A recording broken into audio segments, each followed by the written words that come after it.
Hello all. Thank you so much for joining. Welcome to today's webinar, Safety in a New World. My name's Taya Mott. I am an account executive here at Delv. And today we're going to talk about how the COVID-19 pandemic has changed the way in which we operate. So people have had to adapt rapidly. We need to be able to provide safety to our employees beyond hand sanitizers, beyond social distancing, and all that kind of stuff. So technology is a lifeline now, especially for human safety. And this is where our solution can help us to remain safe whenever and wherever we are. So a little bit of housekeeping quickly before we move on. We will have some dedicated Q&A time at the end of the webinar. So please feel free to pop your questions into the little question box at the bottom of your screen there. And we will answer as many as we can at the end.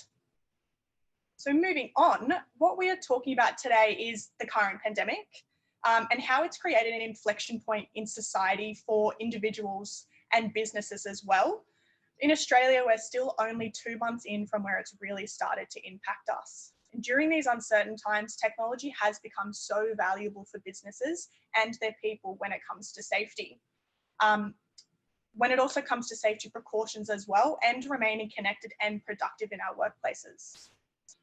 So our lone workers are our employees that are most at risk in the workplace, and together with Commsync, Delv can provide a solution to ensure our people always feel safe. These employees, our lone workers, who work by themselves or work in communities with limited support, generally expose themselves to higher risk and being isolated from any other backup support as well. These lone workers, are found across many roles. We might assume automatically that they could be those who are working remotely, could be those working isolated in communities or in the countryside, for example. But these people can often be those who participate in even external office meetings or visiting private homes and sites like nurses, carers, construction workers, etc. So how can we maintain employee safety when we're no longer working in a traditional workplace? Now, what we mean by this is that a traditional workplace may have been that our employees used to work in the office and now they're working at home. So how are we actually keeping them safe there? How do we augment their safety in this new environment? Because nothing's traditional anymore, right? How can we ensure employees actually feel safe when they're working alone or working remotely? And how do we provide assurance that our employees not only are safe, but feel safe as well? And how do we respond quickly when our lone workers are in danger? So how can we make sure we are notified and the right action plan is taken to remove them from a potentially dangerous situation? So before we move on, I just want you to think of this, that safety is not a gadget, but a state of mind. So our responsibility is to ensure the safety of our workers hasn't changed under the current climate. It's just the environment that has, right? These are all problems that we've had, that we've always had. They've just been multiplied now. So nothing is new. The world is changing, will continue to change. And the little things or the things that we used to put to the side and say, oh, we've got that covered because there was a small chance of them happening.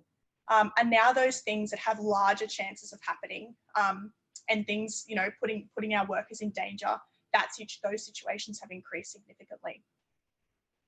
Our lone workers have always been front of mind for employees, it's just even more so now. And due to the current climate, this is even more prevalent.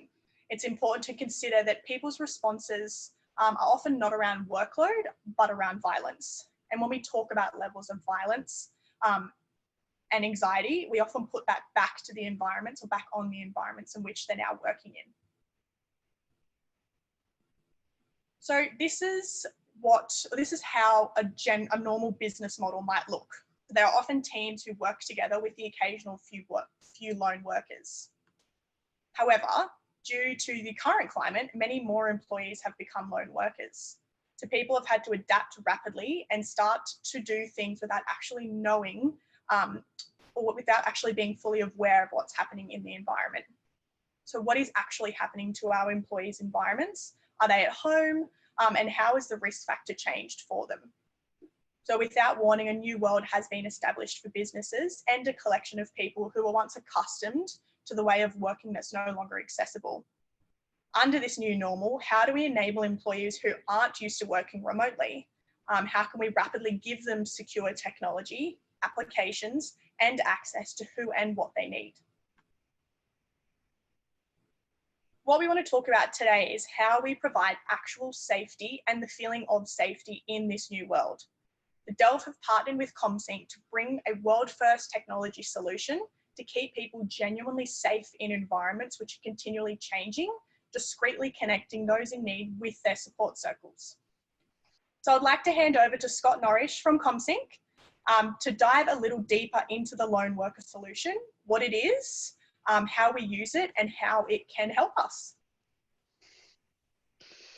Great, thanks, Taya. And Elle's just unmuting me. So Taya, can you just give me a quick thumbs up if you can hear me, or Elle? Great.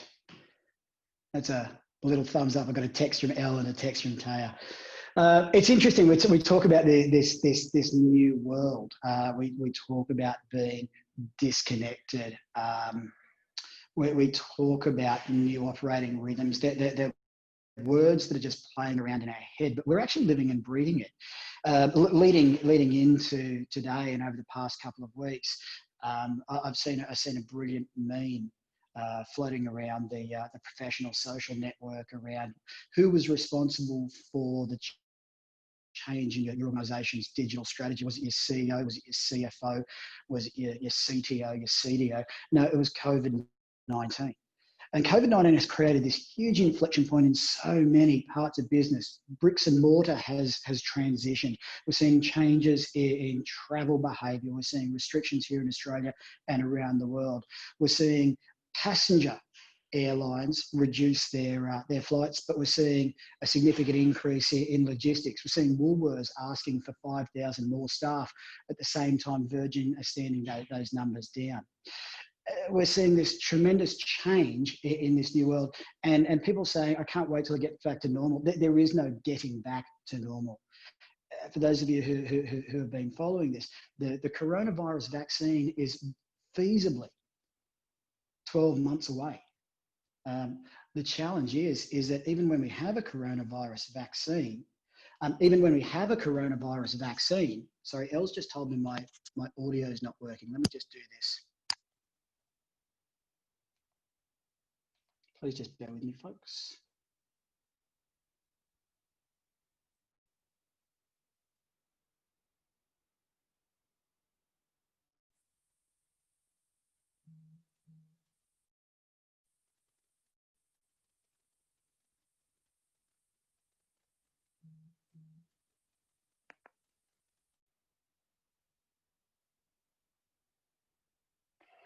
Okay then.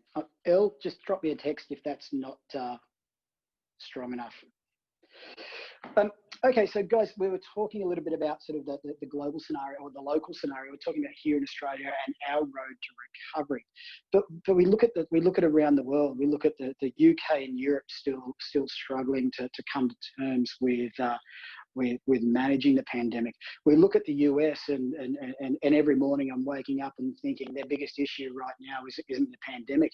It's significant unemployment. It's race riots.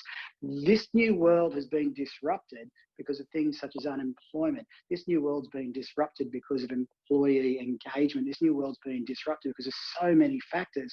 And it's a little worried that people are sort of concerned that, you know what, how do I feel about going to work? We're going to talk a little bit about all of this today. I'm just going to drop that and open up our slide deck. Sorry there, folks.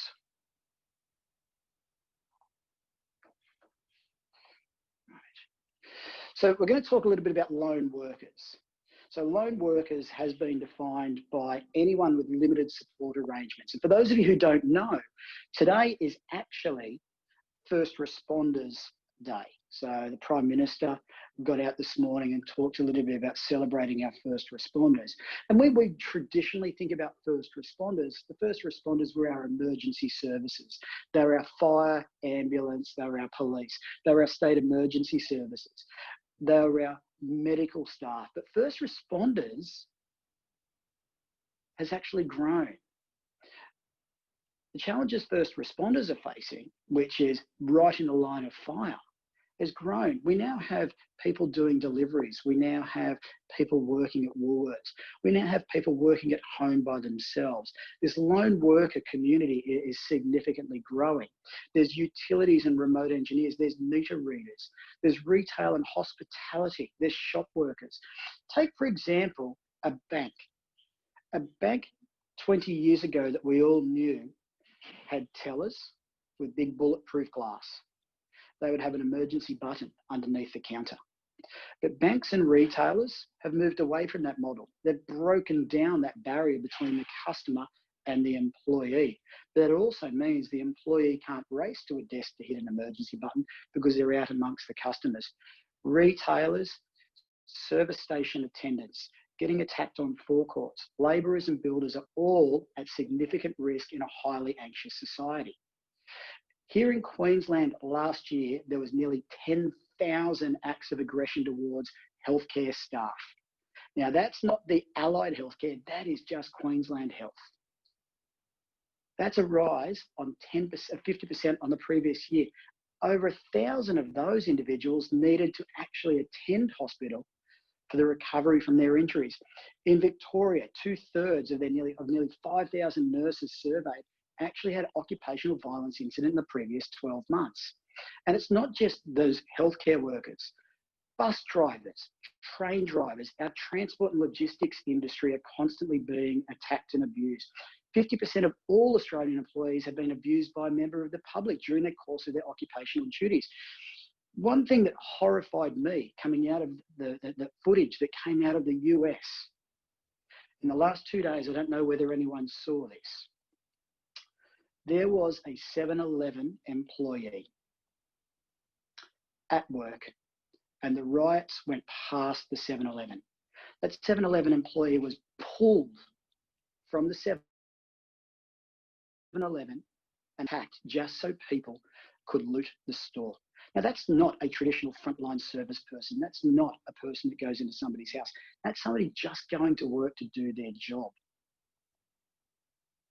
It's becoming quite concerning that 37%, over 1/3 of all lone workers just in the last 6 months. Now, these stats were from January, so you can imagine how much this has escalated in the last in the last 2 months. Just last week, there was a vet here in Queensland who was pinned up against a wall after showing the owner the bill for looking after his dog. There is a significant problem facing staff and facing safety for staff. It's a challenge for the staff. There's anxiety around that. And this isn't new. When the CEO of Alcan joined Alcan back in 1997, their share price was down, productivity was down, sales was down. He spoke to the board, he spoke to the shareholders, and the first thing that he talked about was improving employee safety. We've heard of these numbers around towards zero, target zero, all of that. He was one of the first proponents of it. And the reason he drove that was safe staff, safe work, engaged employees, productive employees. All of those employee-centric metrics drive improvement in productivity, drive improvement in profitability, and drive improvement at the bottom line. Executives are significantly focused on staff safety. These are quotes from CEOs. In the past 2 years, as a forward-looking company, we recognise that our commitment to safety is a foundation for building, maintaining trust and public confidence. That's from an airline. I believe each employee deserves a safe place to work. It's also important to embrace a corporate safety culture that will extend to our employees, friends and families. That's actually one of Australia's largest allied health providers. And why is it that way? because they see the support of their community, they see the support of the family and friends of their staff, knowing that those family and friends are going, or those employers are going off. They don't want their friends and families to be concerned, because as soon as the friends and families start getting concerned, you start having employee turnover, you start having employee disengagement. This is a Gartner business report that looked at, and again, this was released prior to COVID. If you look at an executive focus, number 4 out of all of the executive focuses, the executives interviewed in this, across all of their priorities, the workforce was the number 4 priority. What's of note there is actually the one that's had the most increase in funding and focus in a business. So we're seeing a scenario where employees and the prevalence of violence and assault is increasing. We're seeing a recognition of that by the executive and them leaning in. And we're seeing a fundamental commercial impact on the business. So these are some statistics from the Australian federal government and also some of the state governments. The annual bill to Australian taxpayers for violence in the public service is $80 million per year. Mental health claims have nearly doubled in the last 10 years. They're violence-related mental health claims. The stress that workers are undergoing is actually now seeing compensation claims in excess of $300,000.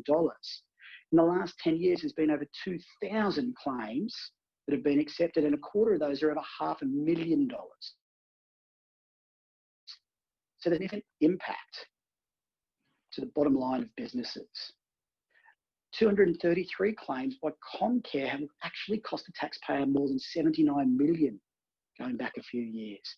These workplace incidents are not only causing a bottom line impact to organisations, they're actually causing an impact to us as taxpayers. The additional load on ambulances, the additional load on the mental support network. CEOs are looking at this and thinking, right, those of you who follow sort of the goings on in the stock market would have seen the significant impact to the Boeing share price 2.5 years ago when their planes started having incidents. Violence, aggression, safety and loss is all having significant shareholder value degradation. So we're recognising, number 1, that there is a problem and it's concerning the employee. We recognise, number 2, that the CEOs are starting to lean in more and more to focus on employee safety. And we recognise, 3, the reason behind this is that it's actually affecting their bottom line. What we're going to talk a little bit about today is we're going to talk about Commsync, what we do, and how we improve employee safety by engaging our mates. It's something that's very Australian. It's something that's lived in who we are, from Gallipoli through to our teams that we support in the AFL and the NRL to our family. We care about each other. I genuinely believe that Australians care about each other more than any other country on the face of the earth. We care about the people we work with. We care about our leaders in our business, and we care about our staff. We genuinely, compassionately believe that we're probably the best people there to support our team in the first instance. Now, Commsync is a startup based out of Brisbane. I can't really call us a startup anymore. I'm actually now calling us a stand up and keep going. The romance of being a startup is long gone. Now the hard work is in front of us. 2 years ago, we were recognised for our work and our innovative work in the world of wearables and social service improvement and social innovation. I'm going to take you through today around what our technology does. I'm going to take you through today around how we connect those at risk with those who care. And I'm going to talk a little bit about what our devices and what our technology means when it comes to human-centered safety. Not only have we been recognised as as the winner of the Optus Future Makers Innovation Award 2 years ago, subsequent to that, Singtel has provided us a significant investment of funding. Here in Queensland, we're the winners of the Lord Mayor's Global Entrepreneur Program. And nationally, we're working with the federal government to roll our devices out across women and children exposed to family and domestic violence.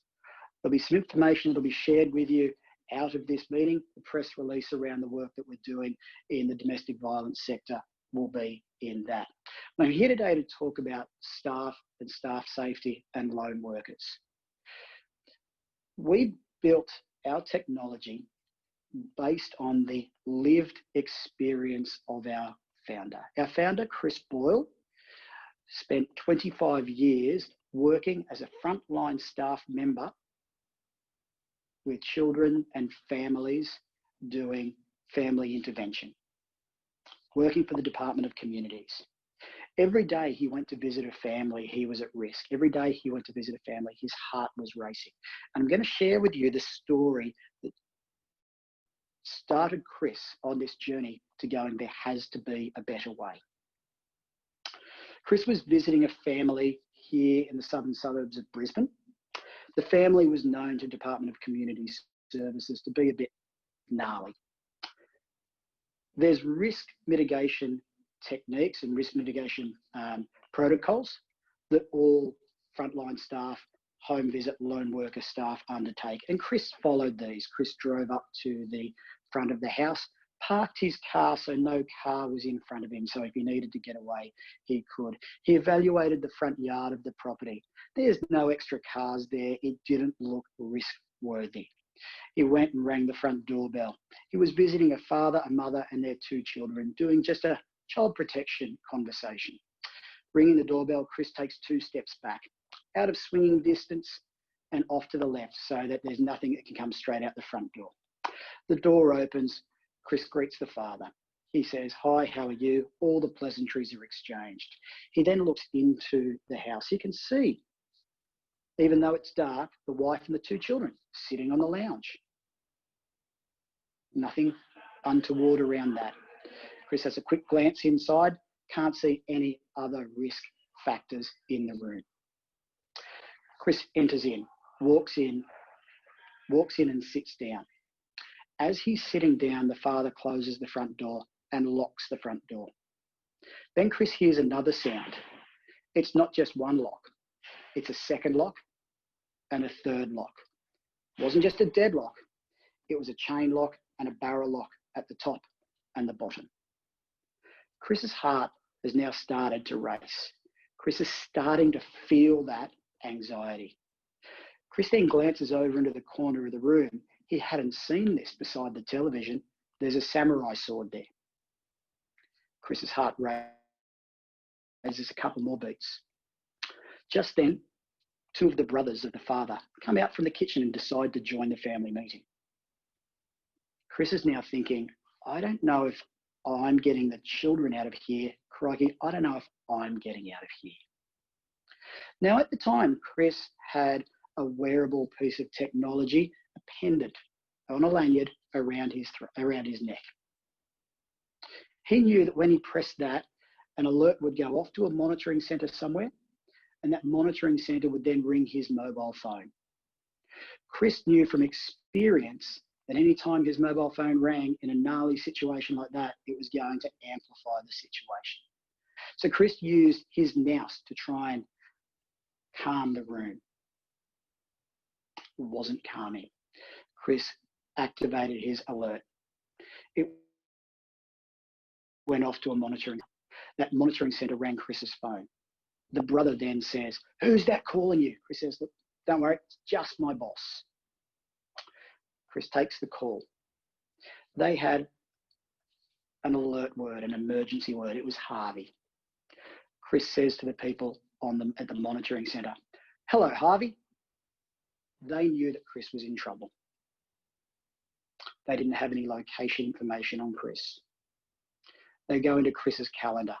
They check that Chris is meeting with, let's call them the Woods family.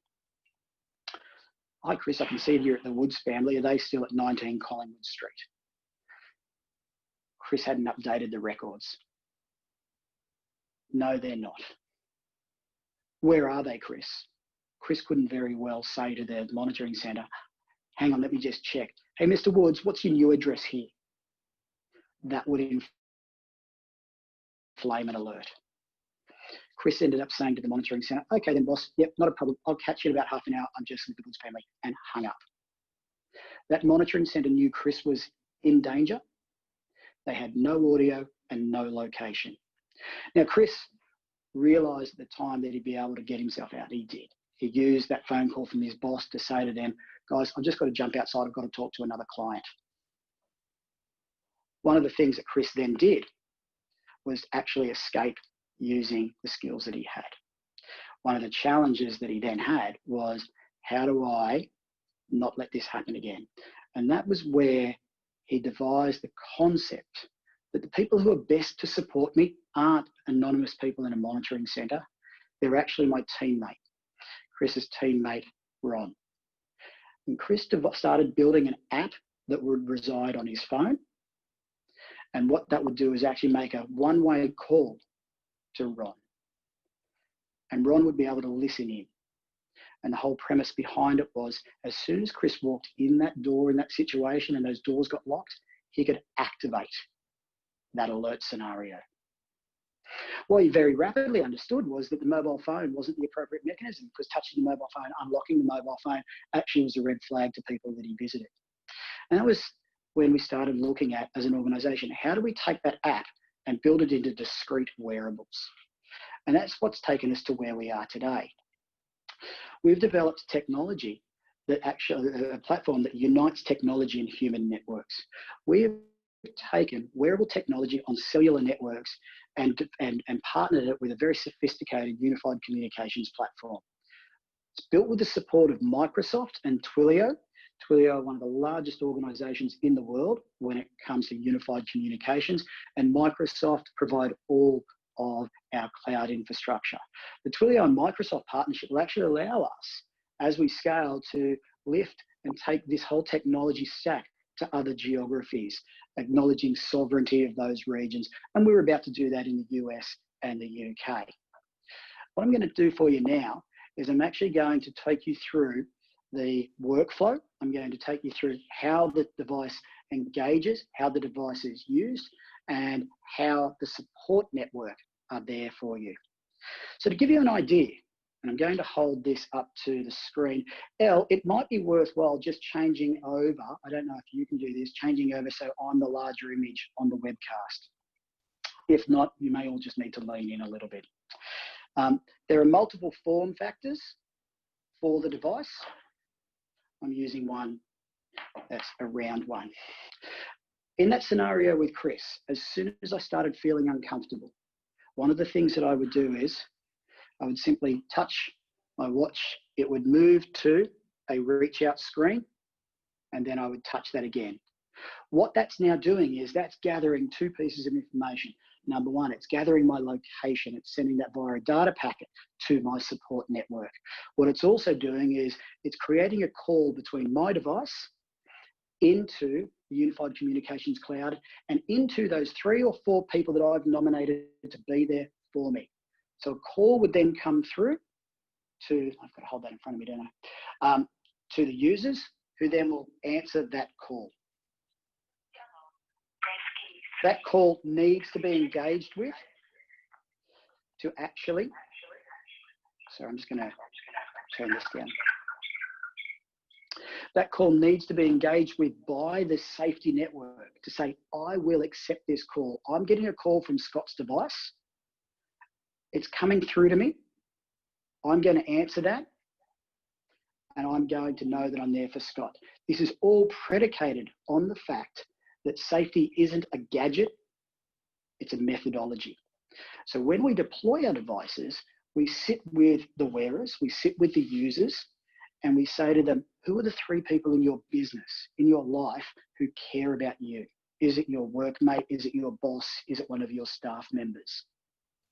And we program each device personally so that my device could go to Taya, for example. Taya might turn around and say, I know that Scott's got a young family. I do a lot of my work in the evening. He's putting his family to bed. Scott's not the best person to be on my safety network. Taya may choose Barrett or Eloise or Shane. One of the things that we do with that safety alert is it's now making a one-way call from my device to those 2, 3, or 4 people all on the conference bridge. They can all, and I will just showcase this to you, they can all hear what's going on. from the device. It's a one-way call. I'm just going to hang all of that up for now. The other thing it does is it also provides not only that one-way call, that ability for all of those individuals to talk amongst themselves and say to each other, Taya, Scott, Eloise, hey, I can hear that Barrett is activated his alert. I can hear that he feels a bit uncomfortable. It sounds like he's got it. Taya may say, yeah, it does. What I'll do is I think it's safe enough to ring his mobile phone. Or because along with all of those calls, what we also are getting is an SOS with the alert coordinates. So we now have two things. We now have contextual information around the safety of an individual, not to a monitoring centre, but to people who care. We also have their location, so we're well informed.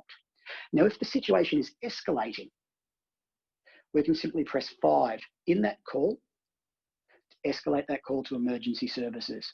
And the call to emergency services, they're brought into that call. Conversation is, police, I can hear that my staff member is at risk. I have their location. You can hear the audio. I'd like to request attendance. Now, the challenge with so many other technologies is they are blind and they have no location. So if you receive an SOS or an SOS with SMS and you then try and ring the person and they don't answer, and then you ring the emergency services and they ask police or ambulance, you kind of say, I don't know, but I know that my staff member's in trouble at this location and they're not answering their phone. Police and ambulance just do not have the resources to attend all of those scenarios. So what we have is we have a scenario whereby the wearer has a discrete device that allows them, a little bit like Dick Tracy, to discreetly activate a one-way call off to 2, 3 or 4 people who care about them and will drop everything to take that call. We then have the scenario whereby those people, those 2, 3 or 4 people can communicate amongst themselves and agree the right course of action. It might be to escalate it. It might be to bring it to police. It might be, you know what, I'm just down the road and I know the Woods family. I'll just pop in because I saw Chris's car.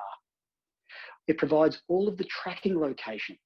So if an individual is abducted and they are moving, we have consistent and persistent location updates whilst that device is active.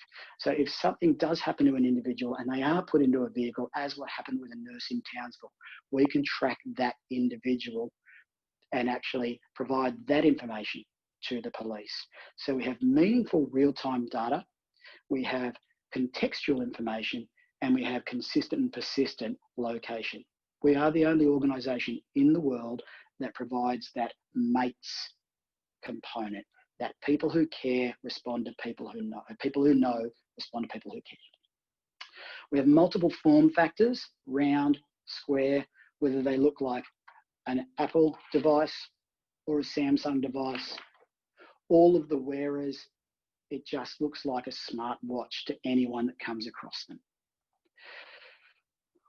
The deployment methodology in all of this is actually quite intuitive.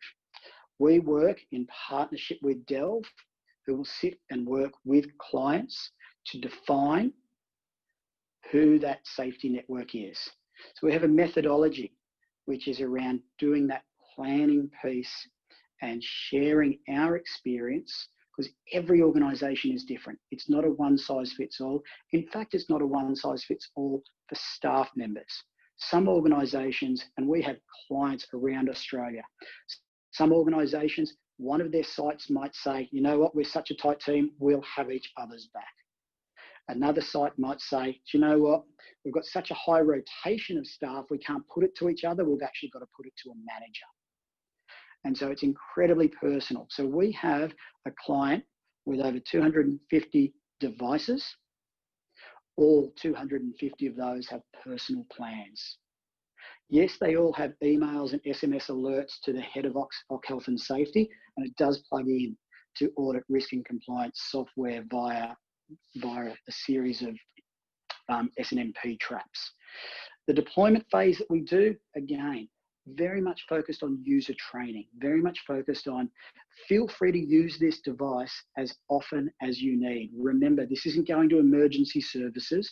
Remember, your organization's not going to get stung for false alarms. This is going to your teammates. So as soon as you feel uncomfortable, escalate that call. Finally, there's a managed service component. There is an ongoing, there is a network component to all of this. And we as an organisation in partnership with Delv provide that to our client, to our joint clients. That's the monthly recurring management. It's the reporting. It's the consistent and persistent alerting on all of that.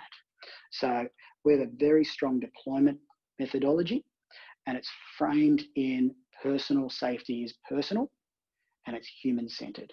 It's not gadget-based. Now, I'm going to talk a little bit about what some of the other technologies are in the sector. There are, I touched on them before, SOS type alert watches. Your Apple Watch itself has an SMS functionality. Whenever you feel uncomfortable, it will send an SMS off to a friend or family.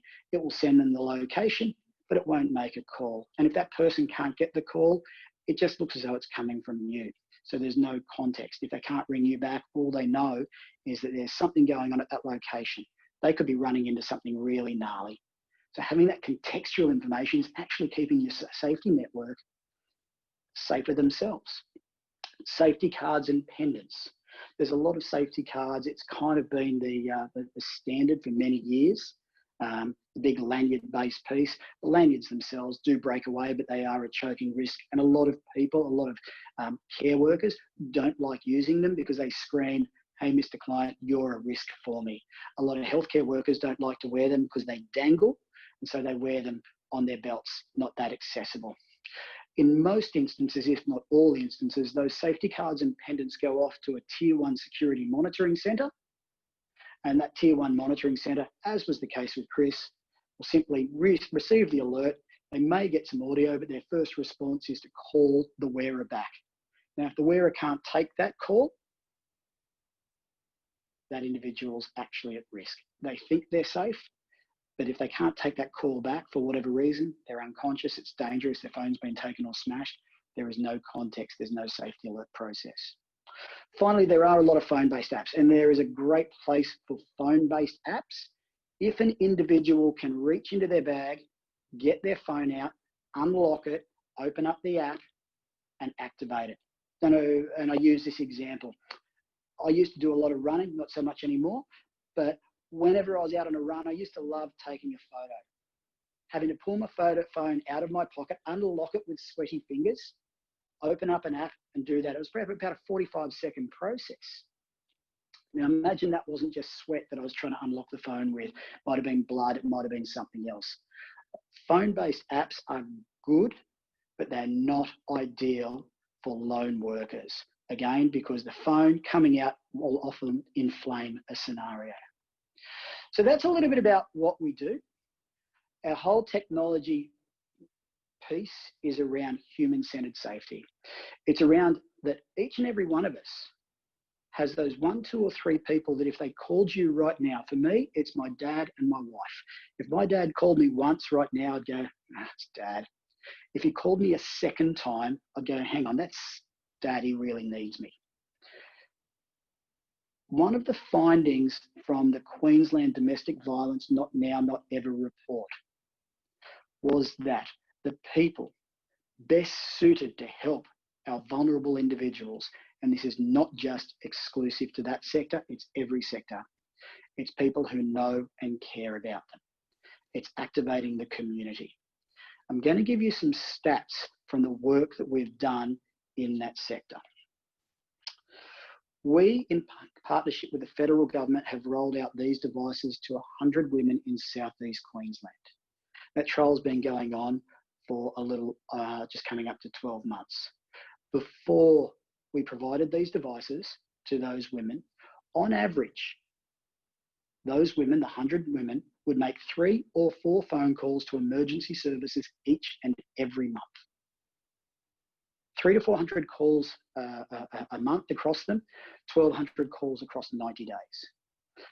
once we had rolled these devices out to those women, activated their support network, their safety network, they still had, in actual fact, 2,400 alerts, a higher number of alerts to their safety network over the following 90 days.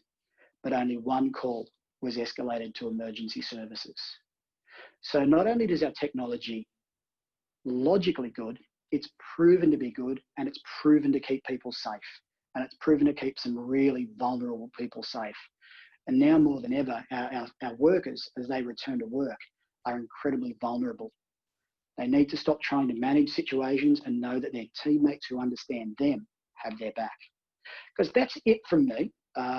We're really pleased to be partnering with Delv and bringing this to market. I'm now going to hand back to Taya,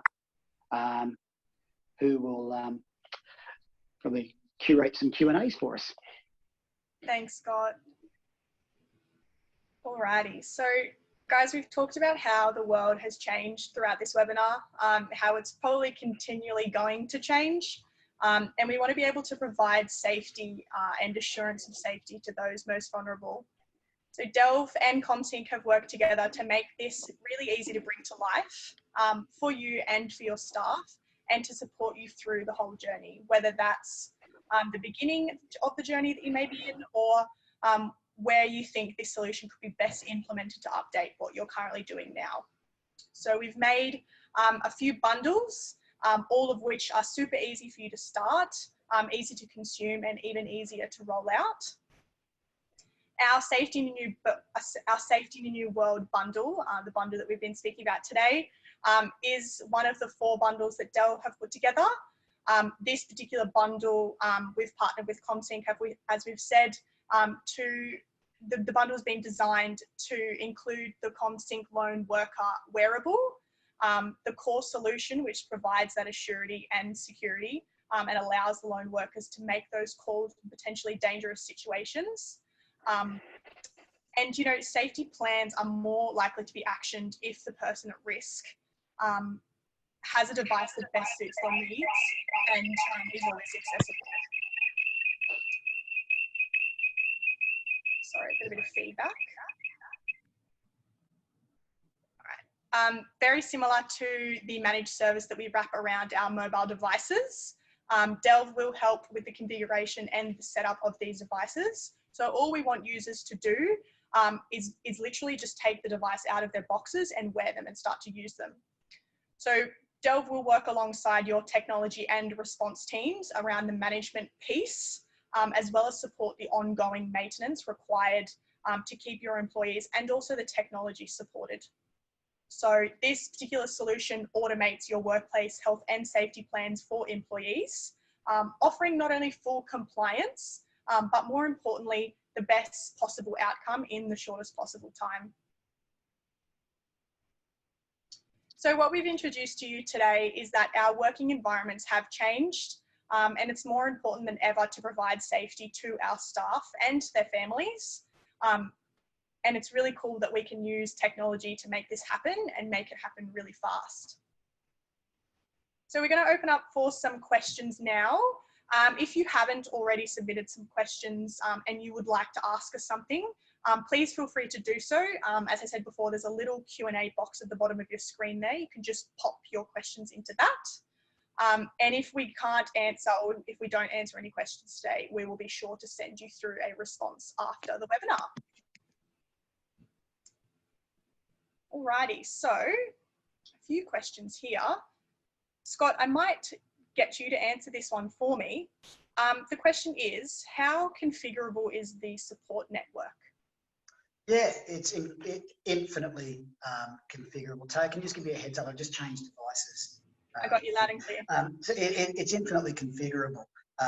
And what it means is that you can nominate 2, 3, 4 people. If one of them's going overseas, they leave the organisation.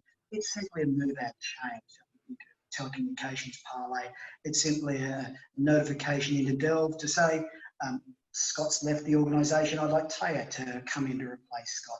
infinitely configurable.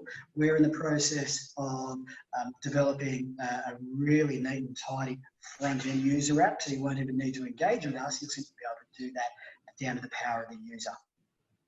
Awesome, thank you.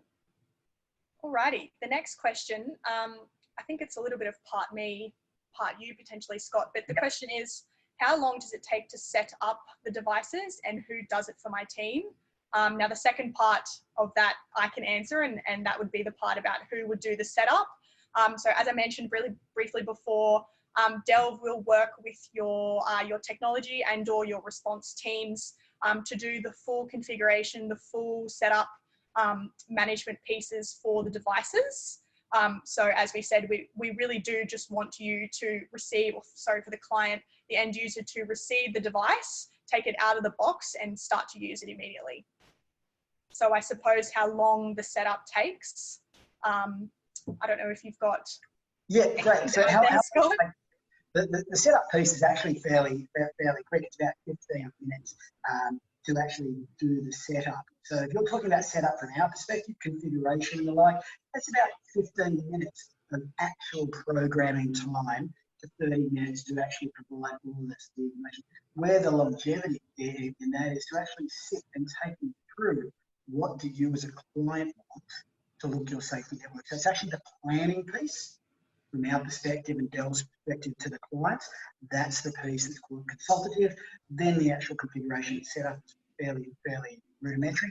In terms of how it feels to a client, there is no setup. The device will arrive to you, configured, ready to go, turn on, it is ready to go. There will be a quick user acceptance test.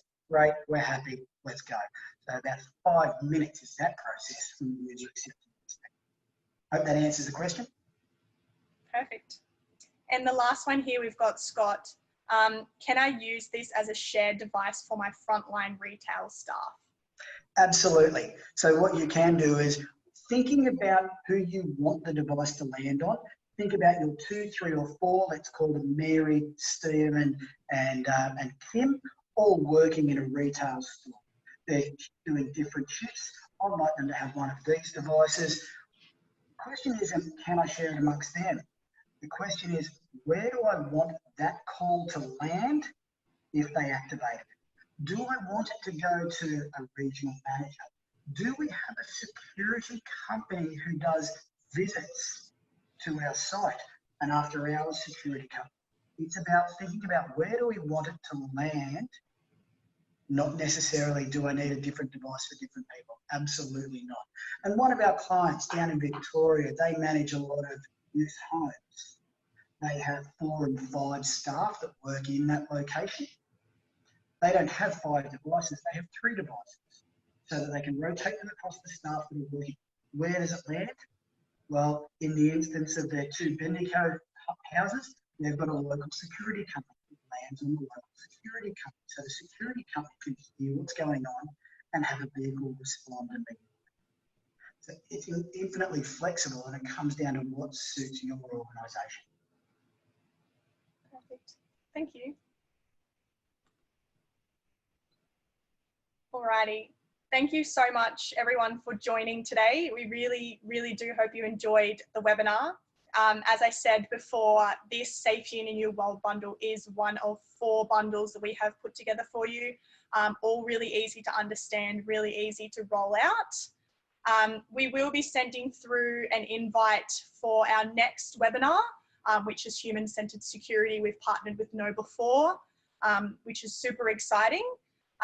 We will also send through a PDF summary of today's webinar along with a recorded version, so you can go back over what Scott and I have spoken about today, about the technology, you know, who can best use it, all of that kind of stuff. And please do reach out if you have any additional questions. I will be happy to answer them. I can pass through anything that we may need to Scott. We'll also be happy to answer anything. And if you do need any more information about Delv, please visit our website, which is just delv.com, or follow us on LinkedIn, our other social platforms. But thank you again so much for joining us today, and we hope you have a fantastic day. Take care, everybody.